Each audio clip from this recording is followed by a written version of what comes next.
The wind came steady from the true north, not the polite breezes that swept the southern face of the wall and toyed with the fringes of the yard, but the straight, iron breath that had never learned a word of mercy. It flattened the corvids perched on the ice like flecks of soot on milk and scoured every surface with its invisible rasp. Men walked tighter in their cloaks, and boiled leather creaked as it flexed, and every sound, stamping boots, clacking practice swords, the coughs that hid in throats and refused to leave, was thinner than it might have been in a kinder world. The cold here did not shout. It persisted, patient as law. Jon Snow had learned to hear the timbre of that wind and what it meant for the day. This morning it made a low throat, a carrier's hum, and the fine hairs inside his ears ached from it. Ghost stood beside him in the yard with his head slightly lowered, eyes half-lidded as if he listened to an old song. When the gusts knifed down, Ghost's fur rose in a white ripple and settled again, as though he had some private pact with air and ice and would not be bullied. "Move your feet, or I'll take them and nail them to the post, and you can admire them from there," Ser Alliser Thorne was saying to a lad whose nose had never learned not to run. "You dance like a trussed hen, Greenhands." "It's Gren," said Gren, panting. His breath plumed bright. He was 2 years older than Jon and 3 inches broader and had a talent for honest confusion. "It's whatever I say it is." Alliser's voice, iron filings in a jar, carried clean and ruthless. Again, on the next pair of claps, Gren did move, to his credit. Jon watched the angle of his shoulders, the way he forgot that his sword was weight and not just length, his instinct to chop when he ought to thrust. He kept the small corrections to himself. Ser Alliser did not require assistance, and a man who offered improvement too readily invited a lash. Jon had learned which words to swallow and when, but the wind said other things than duty in the yard. It pressed the smell of tallow candles from the armory. It drew up the smoke of barley and onion from the kitchens, that reliable brown smell of food that had never ruined anyone's day and never improved it much either. It carried the resin tang of fletching glue from the bowyer's lean-to. It spoke of the rookery, too, the sharp ammoniac of guano and feathers abraded by ice, and the rookery meant Maester Aemon, and Maester Aemon in that wind meant ravens coming and going with a ceaseless black patience like thoughts the world would not stop thinking. "Again," said Alliser. Gren and PYP obeyed. PYP always moved like the joke was happening in his head, and it would be rude to keep it to himself forever. He had quick wrists, PYP, and a gift for seeing the space between emotion and what that motion pretended to be. He ducked Gren's clumsy cut and tapped him above the rib. "Dead." "No, I'm not," Gren objected instantly, genuine and affronted. "Dead and gone," PYP insisted, springing back. "They'll bury you in the latrines to save time." "I'll put you both in the ground," Alliser said with soft loathing. "On your feet. Snow, you are not here to admire their artistry. When Greenhands here caves in rambunctious head with his wooden bravery, I shall need someone to hold his skull together. Take your place." Jon took it. Wood met wood, and each strike vibrated a story up his arms. This one blurted, this one careful, this one so fearful that it was brave. When PYP slipped an ugly little thrust at Jon's thigh, he felt the lie nested inside it and moved without thought. Steel made different music, clean and specific, but wood did not lie either. He raised, he turned, he made space, and he listened, because the cold rewarded listening the way heat rewarded boldness. By the time Alliser called halt, the marrow in Jon's bones had learned a lesson, and they all wiped their mouths with the backs of their gloves and pretended they did not taste salt. The day's work waited, measured out in scoops of oats and buckets of slop and feet of rope to be mended, and the ordinary business of being not dead in a place that did not care much if you were or not. "Snow," said Ser Alliser. He had a way of pronouncing the name that put an old bruise inside it. "The old man wants you." There were only a handful of old men at the wall who merited the definite article. Jon wiped the sweat from his brow with the cuff of his black and looked without looking at Ghost, as one might glance toward a hearth to confirm that it still burned. Ghost gave him no sign except the slow blink that often seemed more judgment than affection. "Lord Commander?" Jon said, though he knew. "Do you know of any other old man here who would waste my heir?" Jon did not smile. "No, sir. "You are a fortunate boy if you soon learn to be less fortunate," Alistair observed, and clipped away across the frost-hardened yard with his arms locked tight to his ribs. Sam had been waiting at the edge of the racks like a brown hill with a book for a pennon. He greeted Jon with the sort of hope that expected to have its ears boxed. "Jon, he really does. He sent me to find you and then Sir Alistair." "I'll go," Jon said. He clapped Sam's arm through the black of it, to make the friendship real in the cold air. "Are you coming up?" "Maester Aemon said no," Sam said, lowered. "He said your feet are required and my mouth is not." Jon raised an eyebrow. "I don't think he meant anything by it," Sam added quickly, "except that he is very old and he knows exactly what he means." "They both do." "Yes," said Sam, considering the Lord's commander and maesters in general. Then he said, tell me if I should be worrying. I'm not very good at choosing the correct amount. If there's something to worry about, I'll tell you to worry twice," Jon promised. "Once for yourself and once for me." Sam smiled as if that joke had just anged the furniture of his heart. "I'll be at the rookery later if he needs me." The steps up to the Lord Commander's tower were never precisely the same number twice. Jon counted them without trying to count them, and the wind counted, too, pressing through the arrow slits to mark him as its own. Ghost's claws ticked alongside him on stone, and the sound made an odd satisfaction in Jon's blood.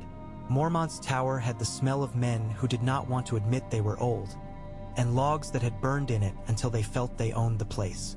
The Lord Commander sat in a chair hacked out of a tree with more determination than skill, with the black bear on his surcoat faded in the way that makes old things more true. He had a quill in his fist and the patience of a man waiting for a tooth to rot out rather than have it pulled. "Snow," he said without fuss or welcome. "Shut the door." Jon obeyed. Ghost came in, shook once, and put himself down by the hearth with the stubborn satisfaction of a creature that had chosen a life and would therefore live it. Maester Aemon sat at the table under the arrow slit. Light from the ice came through it like the idea of light that had recently agreed to go without warmth. The maester's clouded eyes seemed to hold that light without ever soaking it in. He rested both hands on a piece of parchment that lay in front of him, and there was something in the tendons at the base of his thumbs that made Jon think of birds gripping a perch they are not ready to leave. "You sent for me, my lord," Jon said to Mormont, "because it would have been unkind not to," though the truth of calling and the truth of the room were two different things. Mormont made a noise that was not assent and not denial either. He looked at Aemon, and the regard there was like words in a language Jon did not yet speak. "Maester," he said, "you are certain as the living can be of anything that happened among the dying," said Aemon, and the voice that came from him had the smooth scrapes in it of a river stone rubbed forever. "Come closer, Jon." Jon went. It was always a small shock to stand close to Aemon and see how old he truly was. From across a room, the fact of age sat upon him like a mantle. Near, one understood that the mantle had been cut and seamed and mended 100 times, that the old man remained stubbornly himself beneath it. "If I can be of service, Maester." "You can be of honesty," said Aemon. His fingers drifted on the parchment like men walking a remembered street. "And perhaps of courage, the mute kind that has no audience." Jon stood on the edge of a blankness that was not fear precisely, but its elder brother. "I will try." Mormont worked the quill between his fingers as if it were a small bone, and he could hear what was inside. "The letter came on a dawn raven from Eastwatch," he said, like a man telling the weather. "Cotter Pike sent it up with a note that smelled of tar and impatience. A party from the marshes put in at his jetty. Men with wet voices and reeds tattooed on their ankles. They had this sealed to the bird's leg and a more useless collection of facial hair than I have seen in one place in 50 winters." Aemon's mouth twitched. "They wished for me by name."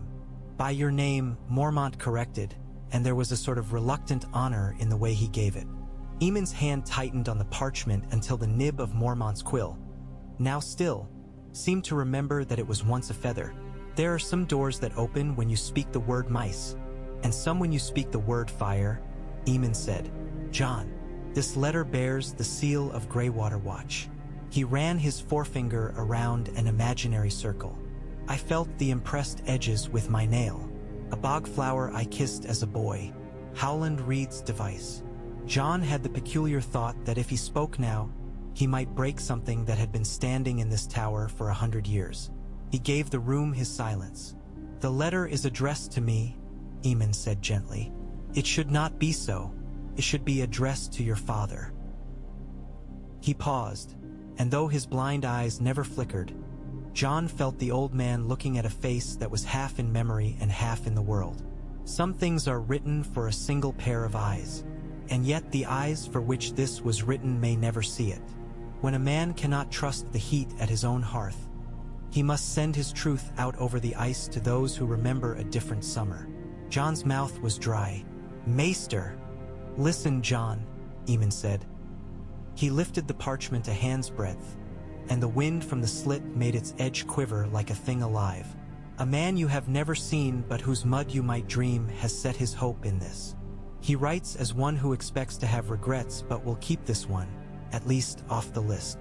Mormont rubbed his brow, and the thick hairs above his nose made a small movement that on another man might have been amusement.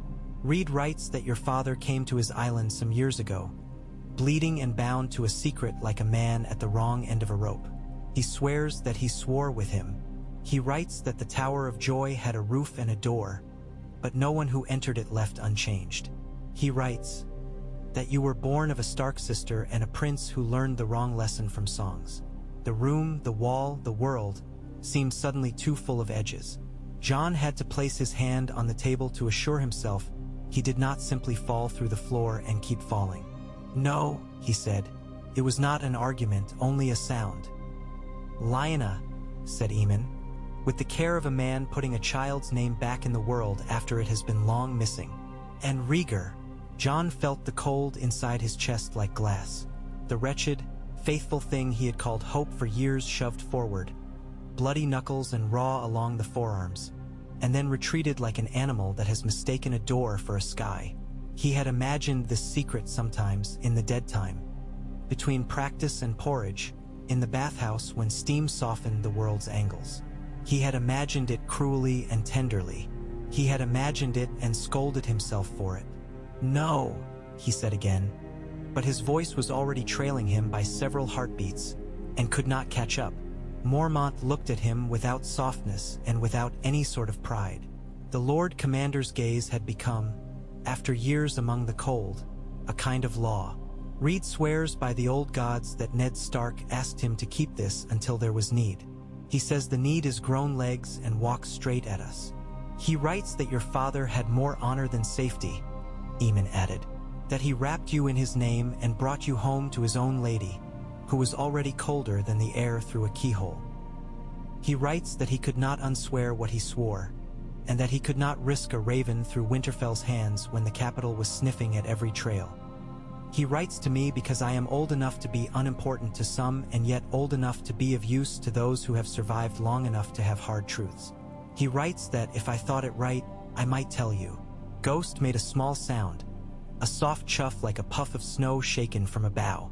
Jon realized he had been gripping the edge of the table so that the grain had printed itself in his palm.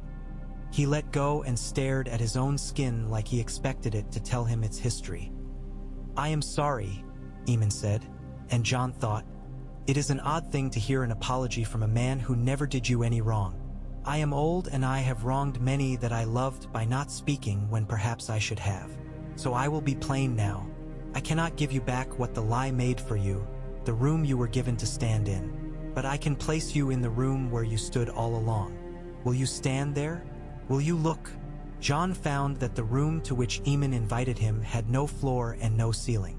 He would have to learn to stand on air. He breathed in, and the air was sharp and precise and made things gleam. "If it is true," he said, and heard the youth in the words like a stain. "Then, if it is true, what good does it do? For anyone. You may find that truth has no duty to do us good," Eamon murmured. "But to be whole a man sometimes needs to know the shape of his shadow." He touched the parchment with one finger, and the crackle of it was the most intimate sound in the world. It is better to be wounded by a clear blade than a dirty one. Mormont snorted. I have been wounded by both. They look the same after. Jon, said Aemon again, gentle and inexorable as the old gods at their tree. There is a further weight, the weight of vows. You took them in the gods' wood. Men take them because they cannot bend the world to their longing. Those words took you and drew a line around the rest of the world to mark where you do not go. This secret and the world beyond it. Names, crowns, banners, they are a wheel meant to grind men into the right shape. The vows make you the wrong shape for that wheel, and thank all the gods for it. But wheels are patient. Your name will begin to matter to men who had not previously cared whether you had one, Mormont said, biting off each word like hard cheese. Some of them will write letters. Some of them will come. Some of them will lean on the old stories and drink a cup to the idea of themselves as part of it. Some will decide it would be convenient if you were dead. I am too old for this. Jon could hear the drum in his own blood. Do you mean to hide it? Against secrecy, I have no philosophical objection, Mormont observed. But secrets are lazy. They come apart if you do not watch them every hour, and I do not have that kind of time left. More to the point, they make cowards twice over, once for those who keep them and once for those for whom they're kept. Aemon's blind eyes found Jon like a hand on his shoulder. What would you do if you thought the choice were yours? Jon looked down, and what he saw there was not the flagstones or the black fur of Ghost's tail, but a thin boy in Winterfell corridors who had learned to make himself smaller at the sound of a door opening, who had taught himself to suck in his hurt like a soldier in a field dressing his own wound. He tasted, irrationally, iron and snowmelt. He heard a girl's laughter echoing off stone like bells, and the measured tread of a man who was not a father like others but had been father enough. None of that would be returned to him by any name, true or otherwise. The watch takes no part, Jon said after a long time, and the words did not shiver or bend in his mouth. We are the sword in the darkness. We are a wall against what the world forgets to fear. It is not my place to be anyone's son, beyond this place. He lifted his head and discovered that the blankness had shape now. Tell them, he said, all of them, the watch, tell them, and tell them I renounce any claim that any foolish man thinks he sees in me. Tell them before anyone else does so with their knife. Mormont blew out a breath like a man who had not expected to be pleased and will not admit to it even later when old and drunk. A straightforward corruption of the ordinary day, then. Good. Aemon bowed his head as if to a blessing, though it was clear to Jon that he was giving one, not receiving. We must do it not as gossip but as law, he said. An announcement in the yard, with the brothers assembled and witnesses as the watch recognizes them. The Lord Commander will speak. You will speak. We will bind this truth to your vow before eyes and ears. That, said Mormont, and ravens, to Eastwatch and the Shadow Tower and the small commanders in the foothills who think they were forgotten. To White Harbor, because Lord Manderley knows what letters to ignore and which to answer. To Winterfell.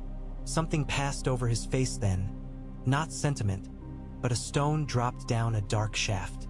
To the south, we will draft something onerous and worthless for King's Landing. Words that will let them think they have been warned and that let us say we warned them. Words like wool. It is no sin to keep warm, Aemon observed. In that place, said Mormont, meaning the south as if it were a disease, they've always known how. Jon realized the wind had thinned. The arrow slit did not cut so true a draft across his wrists. He thought of the yard below, of PYP's grin and Gren's offended breathing, of Ed Tollett who would remark that he had always suspected Jon of being two people and now found he had been low in his count. He thought of Sam's eyes, and the difference between fear for himself and fear for a friend. He thought of Ghost, who had decided long ago to be exactly what he was forever, and how every day the world attempted to make him something else and could not. Then we will do it, he said simply, before the supper horn. After the sun turns, Aemon decided. Men hear more truly when their bellies are not arguing with their heads. You'd be surprised, Mormont muttered, but he lifted his heavy hand in assent. Go, Snow. If you've prayers, say them. If you've friends, say the thing to them first. When we stand in the yard, there will be whispers anyway. Best that the only whispers are your own." Jon bowed, awkward in a way that was not precisely subservience. He gathered Ghost with a flick of his fingers. The direwolf rose, yawned a sliding yawn like parchment pulled across wood, and padded after him. Outside, the wind was less insistent than before, though the cold did not believe in truces. Jon took the narrow way along the inner side of the yard. The men he passed greeted him with the sort of nods that needed no name attached. A kettle hissed in the kitchen door like a gossiping wife. He had the feeling one gets when some bruise is under cloth and you move carefully to keep it from announcing itself to the world. He wondered if it would always be that way now, or if a man could make a life past a bruise. He found Sam where Sam often was, which was where Sam could be of use without having to be brave in anyone else's way. At the rookery with a scoop in his hand and his thick mouth moving in apology to birds that had never been apologized to in their lives and had not missed it. Sam had a gift for shame and a gift for tenderness, and sometimes the world paid him for those against a fixed-rate men like Alistair said. Jon waited until Sam had set the scoop down and tucked his hands in his sleeves in the way that made him look most like a small mountain determined to winter where it stood. "Sam," he said. He looked at the ravens, at their black glittering eyes that always seemed to know a joke at men's expense, and he opted not to say it where they might hear. Some truths did not open well in the company of birds. They went down to the bathhouse. Steam wreathed the rough stone tunnel and fell in damp nets across his face. Jon had loved this place the first time he slipped into the water until it lapped his throat and the heat took his bones in hand and reminded them they belonged somewhere. The pool room was empty. The water trembled in little concentric rings where droplets fell from the arching ceiling. The world beyond the baths was all angles and hard edges. Here, things curved and lay down. Sam chose the half-wall for his seat rather than the water. He always did, as if he felt that if he grew too comfortable the bathing would never end and he would find himself a boiled pear. "What is it?" he asked in a whisper, because to speak in a normal voice here was to offend something. Jon told him. He told him what Maester Aemon had said and what Mormont meant to do, and he watched his friend's face turn first to astonishment, then to fear, then to a sort of joy for Jon so pure it was painful to stand in front of, and then to fear again. How do you, gods," said Sam, who had too many words and none that matched. "Jon, it changes nothing," Jon said, and said it harder than he'd meant to, because he felt the thing that wanted to change everything move inside him like a stunned animal. "I swore my life in the gods would. I meant it. A name is not a ladder for me." Sam blinked furiously. "Of course, only it does change things. It asks different questions of you, of everyone else. Kings do not like other kings' sons, even when they are vows in black, especially then. Queens even less. Men." He looked up through the sweating steam as if asking the slot of air above to help him. "Men love a story, Jon. They love it more when they get to be in it. Some men would kill for a song like this to sing about themselves. Some would die for it. It's not a danger because it's false. It's a danger because it's beautiful." Jon sat on the stone lip opposite him and set his forearms on his thighs and stared at his own hands. They were scarred, healthy scars that said more about work than wounds. He wondered what of his mother's hands were in these and what of his father's. He wondered how many times he had stood at a window looking out at Winterfell's yard, thinking of springs to come, and did not know his blood. "I won't let them put it on me," he said, to the water or to Sam or to the idea of the world. "Whatever beauty there is in it, I will not wear it around my neck and let it drag me like a chain." Sam made a yearning sound. "That will be harder than saying it," he warned. "But I am glad you said it for when it gets hard." "I'm telling you first," Jon said, which was another way of saying that he needed Sam to know it before Sam knew it, and had to look at him with the public face men put on for important things. "Aemon will gather the brothers this afternoon. Mormont will speak. Then me." "Oh gods," Sam whispered, clasping his hands as if he prayed, though his prayers were mostly apologies. "What do you want me to do?" "Stand where I can see you," Jon said, and the words loosened so. me tight thing in his chest. If I see you not flinching, maybe I'll remember to keep breathing. I'll do better, said Sam, and had that sudden stubborn courage that surprised people who did not expect it of him. I'll smile at you. It will hide my shaking. They sat there for a long while with the water sighing to itself in the dim. When they came out, the cold took the steam from their skin like a scene change, and once again the world had edges. The yard filled with men as a bell jar fills with black beetles when shaken. They came with their day's work on them. A smear of soot, a cut in a thumb, the smell of tanned hide in their clothes.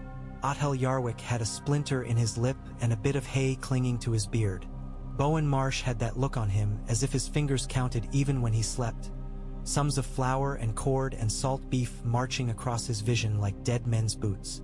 Ed Tollett had a frown that felt like home for its owner and could be mistaken for boredom by a stranger. PYP bumped John's shoulder as if they were two boys about to share a stolen plum. If this is about me that time with the salt herring and the rat, I swear it was an accident, he murmured. The rat said so too. It is not about you, John said.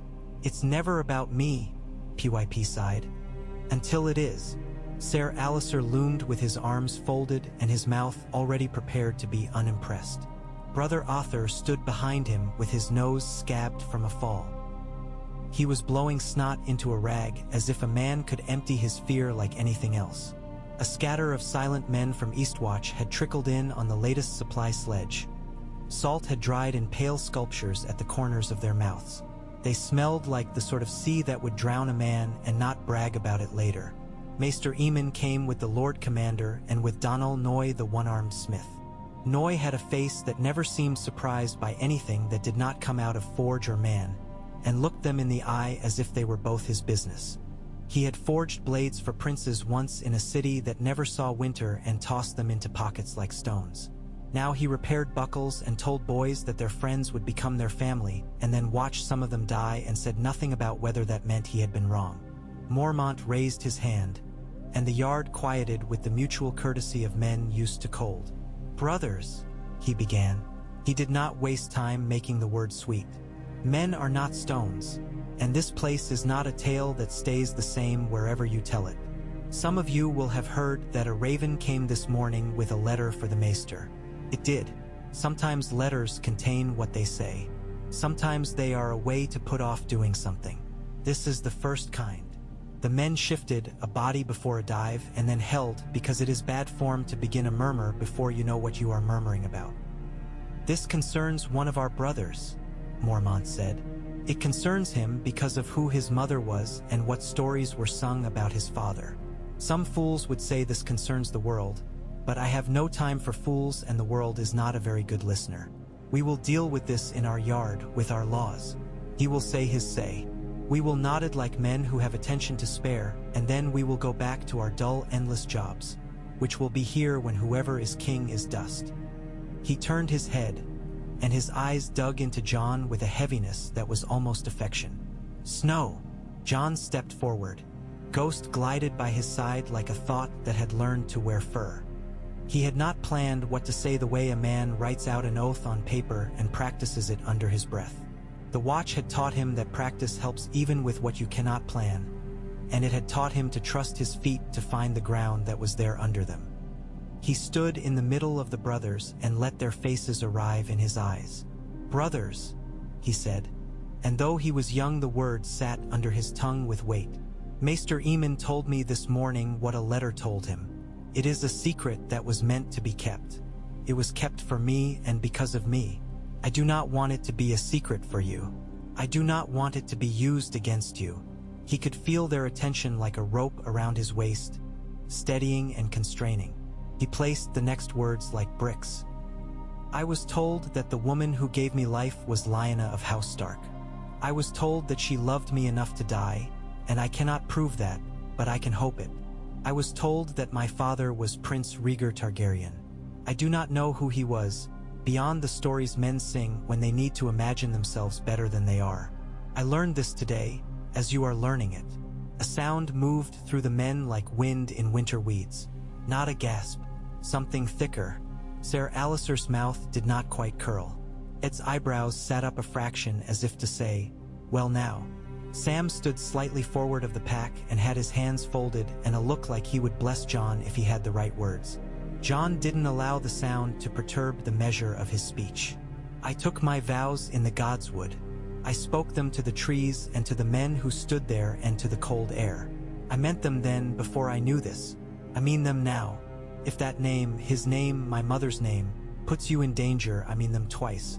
If any man looks at me and sees something other than a brother in black, I deny him.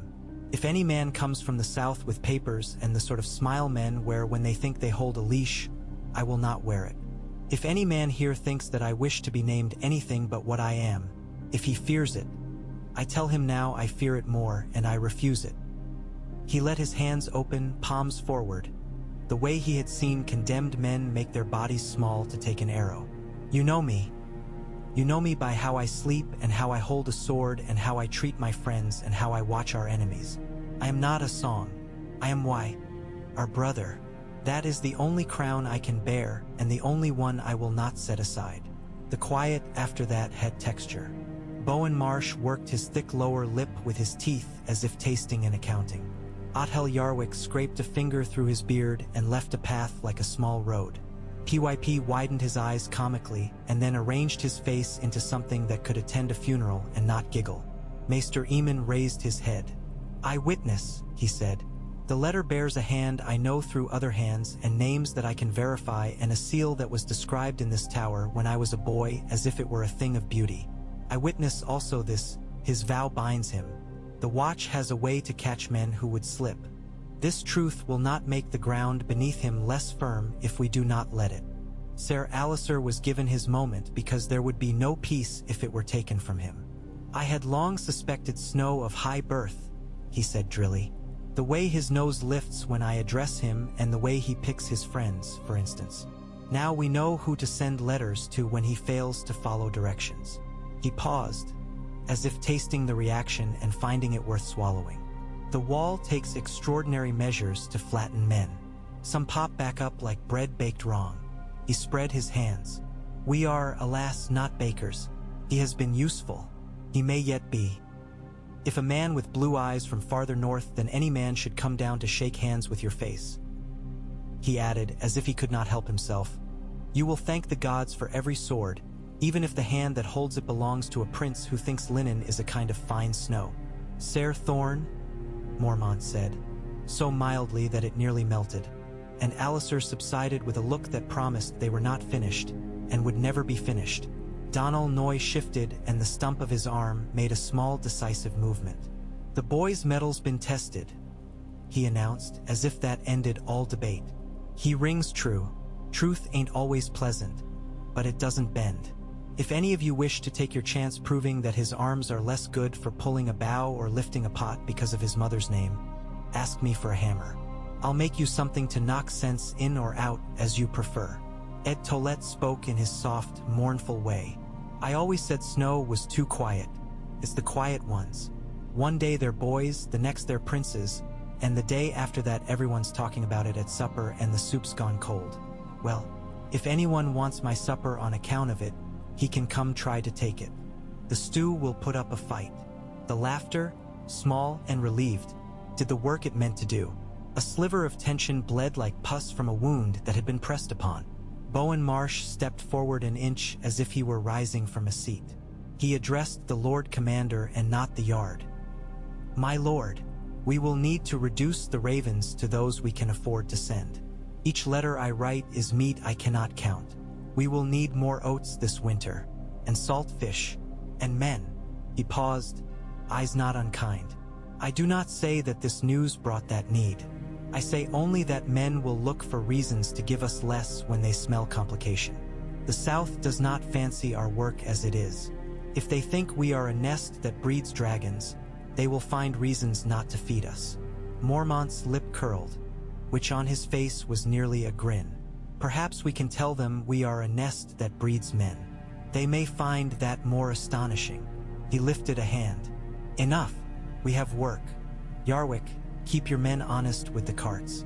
Marsh, count your goddamned flour and then send me to bed hearing about it whether I want to or not. Brothers, I have heard 1,000 stories in my life and I remember 4 of them. I do not intend to remember this one unless it proves itself worth the space. Snow. My lord, Jon said. You spoke as a man, said Mormont. We will see if you are one. Dismissed.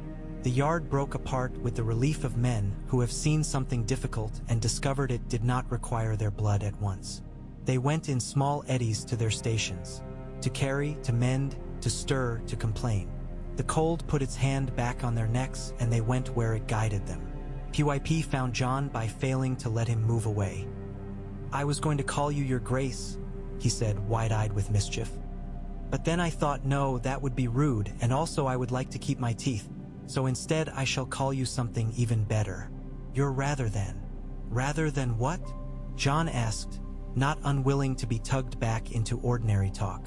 Rather than anything, PYP replied cheerfully. A man who rather than a crown chooses porridge deserves the porridge hot, I say. I'll see if I can bribe the kitchens. Gren came, with his open hand and his open face and the careful way he approached Jon like a man approaching a horse whose opinion he values. Did you know before? He asked, straight and unadorned. No, Jon said, and Gren grunted as if this put something back in its right place. That's good, he concluded.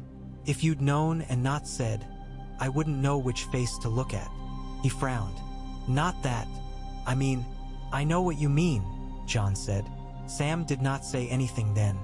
He simply stood in that way of his that looked like fear from far off and like loyalty from close in.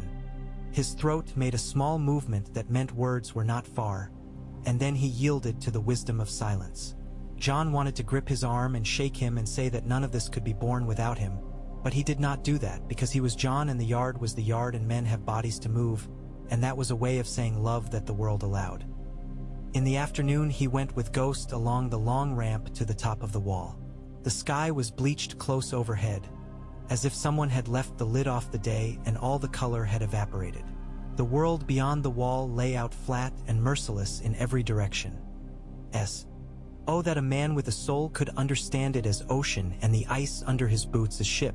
He put his gloved hands on the top course and felt the tiny glass scrapes along his palm where the wind had abraded the ice smoother than care. Ghost's breath went in short, neat puffs. He looked north, looking for nothing the way a hunter does, not hunting a deer but the idea of one. Do you hear it? Jon asked him softly, and did not mind that Ghost did not answer in any language that could be set down. The wolf's ear turned toward him in a flicker that meant I am not separate from you, and then turned back toward the vastness, which meant I am. There were watchmen at intervals along the parapet. Jon nodded to each. At the far place where the ice curved and then seemed to take it back, Dolorous Ed rested his back against a brace and tried to smoke in a wind that had not read any of the treatises recommending smoking as a leisure pursuit. His little fire, cupped in 3 stones, sulked and tried to die in ways that would cause additional work. Ed held his hand to it as if to argue, and the fire ignored him with the style of a cat. Snow, Ed observed as if reporting an unfortunate phenomenon predicted long ago, and now finally arrived. I always thought if we stayed long enough everyone would grow honest about their name. Can't say I hope to live to see it. It's a mixed blessing. Is there any other kind? Jon said, unable to keep from smiling. He liked Ed's melancholy as one likes a stubborn plant in a window box. It behaved predictably and thrived on neglect. I can think of pure curses, Ed replied. They have a certain integrity. Mixed blessings are like stew when the cook has a secret. Sometimes it's a turnip he forgot to mention. Sometimes it's the last cook. Your stew is safe for today. Nothing is safe, Ed said in his resigned way. Least of all secrets. The thing about secrets is they're like the rats in the granary. As soon as you count them, there's twice as many next week. Still, he stared out across the miles with his unhappy comfort. I always wanted to know who I was working next to. You never can tell. Sometimes you're on a wall with your fellow unfortunates. Sometimes you're half a bowshot from history. My mother would be proud if she knew I'd met a prince, even if he is compulsory. Jon laughed softly. I will try not to be compulsory. You'd better be, Ed said. If everything is optional, life becomes a ballot and you can't count any of the votes because the ink freezes. He looked sideways. I'll have you know I will admire you in exactly the same way as before, which is to say, I will forget where you are half the time and then be surprised when you speak, and you will do something brave 3 times and I will only notice twice. A man must be consistent. Thank you, said Jon. It was a benediction. Back in the yard, the work had the quality of ordinary grace that made a day tolerable. A strap mended, a barrel laid on its side and rolled, a laugh shared not because anything was especially funny but because the body longed to feel its chest lift. What changed, in those hours when the dark undid the day stitch by stitch, had to do less with men and more with birds. The rookery was louder than usual as dusk thickened. The ravens muttered with a note-like argument, as if they had received an invitation to trouble and were undecided about attending. Maester Aemon stood among them with the tranquility of a man who has made his peace with being mocked by animals. Visitors came and went. Yarwick with his clean nails, Marsh with his lists, Ser Alliser to be seen not coming, which was the same as coming. Jon watched Aemon tie the thin strips to the raven's legs, his fingers sure in time, and felt an odd pride that the old man's hands were still good at this, when everything else in him seemed bent on failing to thrive. Will they go where we sent them? Jon asked Sam quietly as they stood near the half-door and tried to decide if their breath made the same fog. They go where they think food will be, Sam said, as if he were revealing a failing in himself. I imagine Winterfell looks like a great bowl of porridge to them. I would go there if I were a bird. This winter, Jon said. You would go there if you were a drum.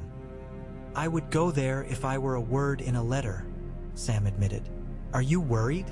Jon added, and he did not have to specify what about. Yes, Sam said, but it's a new kind. Before, I worried about you being unhappy. Now I worry about you being important. He grimaced. I prefer the first. There are more comforts for it. Most of them lie, Jon ventured. That's what makes them comfortable. They stood in the doorway for a time, softened by the thickening dark and the companionable clatter of birds. When the last of the ravens was gone, black against gray, Aemon stood without motion for a long moment, his hands empty. Then he went to the brazier and warmed them above coals that had been lit first when he was young and had never gone out. Do you regret it? Jon asked him later, in the small room where the maester took his supper. A bowl of thin barley soup and a heel of bread and the kind of careful quiet a man earns by being old in a place governed by noise. Telling me, I regret that I am old, Aemon said with courteous exactitude. I do not regret what I managed to do in spite of it. He sipped. The spoon's rim clicked gently against the bowl. A man who holds a truth for too long grows misshapen around it. He does not know what he would be like set down on the table without it. I am misshapen, they tell me, though blind men do not trust mirrors. I have wondered what would have become of me if I had not done what I did when I was young and the songs still thought I belonged in them. But it is not a useful wondering. He lifted his head. You gave me back something I dropped in the snow a lifetime ago. Thank you. Jon sighed. Startled. He had expected to be grateful, not to be thanked. You said you would not wear the chain of other men's dreams, Aemon murmured. I have been telling boys that in other words for longer than you have been alive. It is a joy to see someone say it before hearing it from me. It means the world is not wholly fruitless. Jon did not know what to do with that except to tuck it away like a piece of wire that might mend a strap later. He left Aemon to his supper and moved out into the night. On the southern side of the yard, there was a small place Aemon had shown him once where the heat of the kitchen chimneys left a corridor of air almost comfortable enough to breathe from the mouth rather than the nose. He leaned his shoulder there and let Ghost do the leaning for both of them and let his thoughts break into their pieces and reassemble themselves at their own pace. He saw Winterfell as a man sees an old scar, not with pain, but with the sort of tenderness that acknowledges both pain and what has grown around it. He saw Eddard Stark's hands, which were not fine, which had made 1,000 small, difficult decisions that wore them down in places until they were useful in new ways. He saw Kat's mouth, the line of it when she was unhappy and did not wish anyone to see. the way she had never allowed herself to become his mother and yet had not thrown him in the snow either. He saw Sansa's hair in a wash of late afternoon light, the way she had loved songs the way a drowning man loves air. He saw Arya's knees always scabbed, the way she had run down halls like wind with small fists. He saw Bran on the high wall and his back of the neck feeling then, not fear because Bran could do anything, but the basic human wish not to have to watch someone prove it. He saw Robb's shoulder in a practice yard when a boy's body begins to become a man's and all the promise and peril gather in one hinge. He saw Rickon's fists opening and closing over nothing, the way little boys hold on to their father's fingers in memory long after they have let go in fact. He saw a woman he had not known. He saw her face and did not see it, her hair and did not know if it was dark or a myth he had made. He saw a promise in a room with a window that looked east and the way light sometimes makes its own vows across surfaces and does not keep them. He heard nothing. He felt a hand on his head once, possibly Ned's, possibly a shape that came to him in dreams when he was ill and learned how to sit up again. "I know," he said to Ghost, not knowing. "I know who I am." Ghost lifted his head and pressed the blunt of his forehead against Jon's ribs and breathed. And that was as much as anyone could ask of the world tonight. The days that followed were not crisis. They were work. This was perhaps the oddest part. Jon discovered that the world never changed on the day a thing happened. It changed later and only if men let it. The Watch continued to be hungry. It continued to mend. It continued to send men into the trees and pray that they returned without losing anything that could not be named. The ravens came back with answers, and those answers were like weather. Some exact, some confessed their ignorance with confidence. Some so delayed that it was possible to believe that the bird had decided to take a short holiday on a thatch somewhere. From the Shadow Tower, Dennis Mallister wrote in the careful hand of a man who had spent years making his letters like soldiers in a line. He wrote that honor is a coin that is not spent but carried, and that he expected the boy he had met in passing to remain as poor in gold and rich in worth as he had been at their last exchange. He asked after the state of their spears. He asked after the rumor that the cook had learned to make eel pies and expressed horror. He sent no counsel beyond. Hold. From Eastwatch, Cotter Pike wrote as if a wave had sloshed across his words. He wrote that the sea did not give a damn about princes, that the men in boats did not either, that if the South wanted to fight over names, they should do it with their own lunch. He added a postscript that made Jon smile despite himself. Tell the boy if he finds a crown floating on the current to send it to Pike. He would use it as a pot lid. From White Harbor, Lord Manderley sent more words than anyone in Dreary, banked paragraphs that spoke of laws and precedents and the history of vows and kings who had used walls as metaphors. And at the end of it he offered what mattered. If any levy should be raised against Castle Black on account of this news, House Manderley would oppose it. He had ships, after all, and a stubborn dislike of injustice that had put on a silk coat to go to court and found that the coat did not fit. From Winterfell, there was quiet, and then, days later, a short answering hand that Jon recognized and did not recognize as Robb's. It was young and it was determined and it was not yet cruel and it was already lonely. It said, "I know no prince at the wall. I know my brother. Tell him to keep his head down when the wind is sharp." The words were few and they put more weight on Jon's chest than any letter of state could have.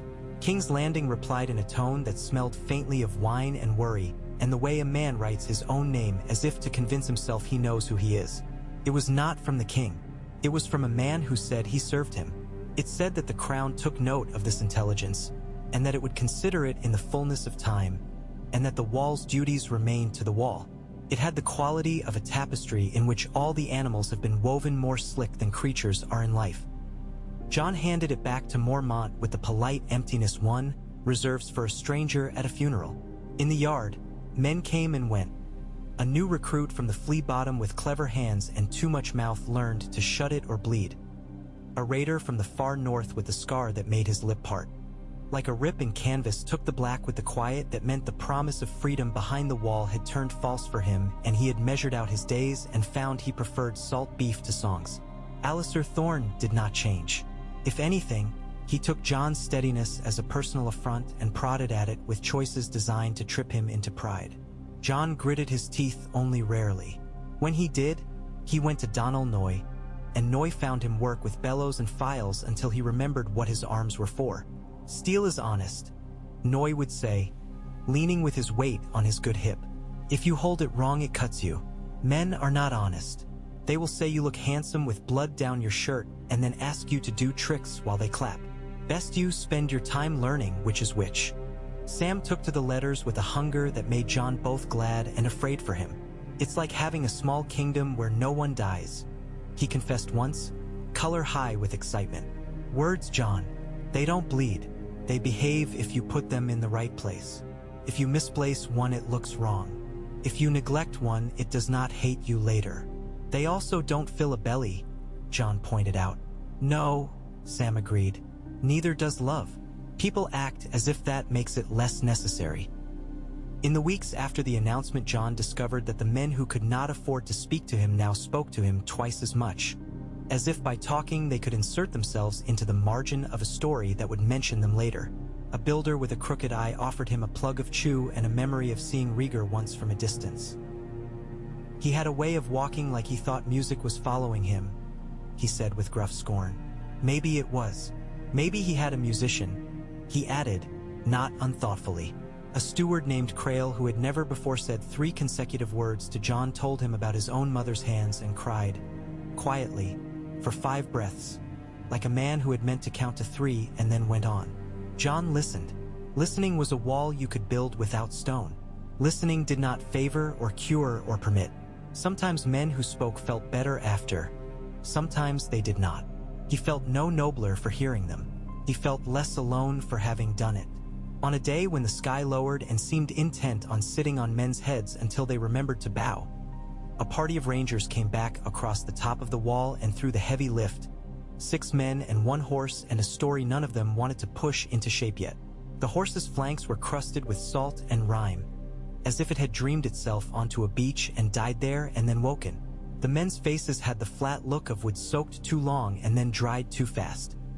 "Dead trees, not far," one of them said, to anyone and no one in particular. "In a place they had no business. Crows with no cries inside them. Tracks we could not follow because they wouldn't be followed. That is all." He shook himself once. "That is enough." It was the sort of report that took up residence in a place and waited, like a poor relation. It did not require immediate reaction. It did not offer any. It simply added itself to the list of reasons the wall existed. That night, when the day had been put away carefully in the chest of things that had been managed and things that had not, Jon lay awake for a long time in the cold that came up through the stones like instruction. He felt, more than heard, the breath of a dozen men trying to stake a claim on sleep. He felt ghost at his feet, the heavy warmth by which his body knew it had not died here among the knives of men's breath. He thought of the tower without joy where a woman had bled and a man had sung and other men had broken. He thought of maesters with their rings and their arithmetic, adding up futures and subtracting lives until the sum came back the same as whatever it had always been. He got up finally and went down to the yard until the night shook itself and poured a few stars upon the world like a bribery. He walked to the tree in the godswood, the red cracks in the white bark like healed mouths, sighed in the wind. He did not ask for anything. He did not even put a request in the form of a question in his head. He stood until his feet felt less like strangers to him. When he turned to go, he found Maester Aemon already there, because sometimes the old have patience enough to precede the young. The maester's face was turned up, his eyes closed though they were blind. If he saw anything, it would have been the sort of sight that requires no light. "I am thinking of a boy," Aemon said without preamble, and Jon did not start at his voice because he had heard it even before it came. "Not you. Another boy. He had hands like yours and certainty like yours, and he went to war with himself and then discovered there was a bigger one. I am very old. Sometimes I think I did not have a life so much as a long mistake. Then I think of the moments like this, at a tree, with a man who can still choose. I bless the gods for my mistake. You do not think I am wrong?" Jon asked. In the presence of the tree, the word wrong felt less like condemnation and more like direction. "Wrong and right are cousins who do not speak," Aemon said. "You are not cruel. You are not looking for a way to be famous. You did not make the story. You chose what to do with it, and you chose in a manner that will give pain mainly to yourself.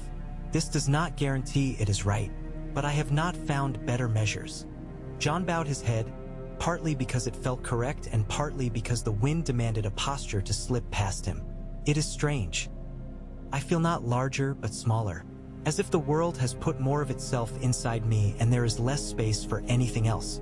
"That is called being a man," said Eamon in his mild way. "A boy believes himself the only vessel into which anything important is poured. A man understands that he is a cup, and the RLD will fill him with what it can, and then he must empty himself for others.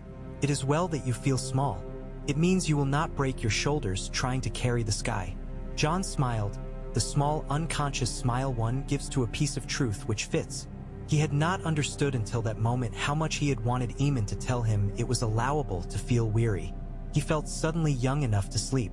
They stood a while even so, and the tree listened to them not speak, and the ravens somewhere rustled and clicked and argued, and the wall glowed faintly under starlight like the rib of the world's skeleton. In the weeks that followed, men began to adjust the angle at which they approached Jon. Some with more deference, some with a relish for treating him worse so they could lecture themselves later about equality. He learned to meet both with the same steady look, which either satisfied them or did not, and in either case did not require a word from him. Letters continued to find them.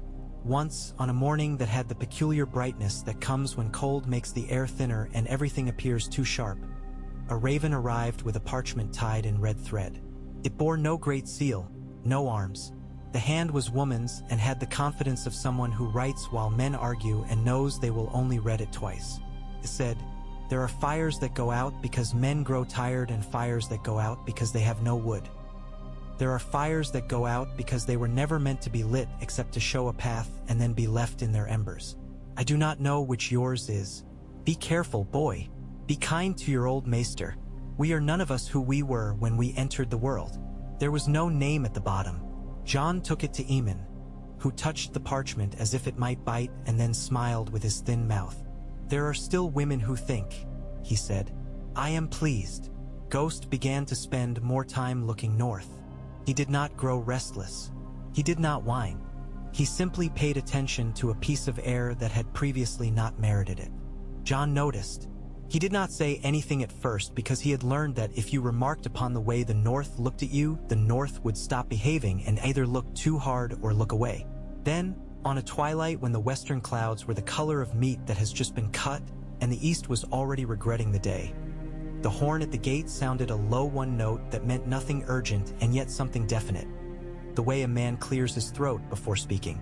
Jon looked up from the table where he'd been mending a strap and saw, across the yard, Cotter Pike's men ushering in a little lumpish shape draped in a blanket. It was moving under its own power and yet had the dignity of a carried thing. "What's this?" Yarwick asked. He had the expression of a man who has discovered another responsibility hiding in a box.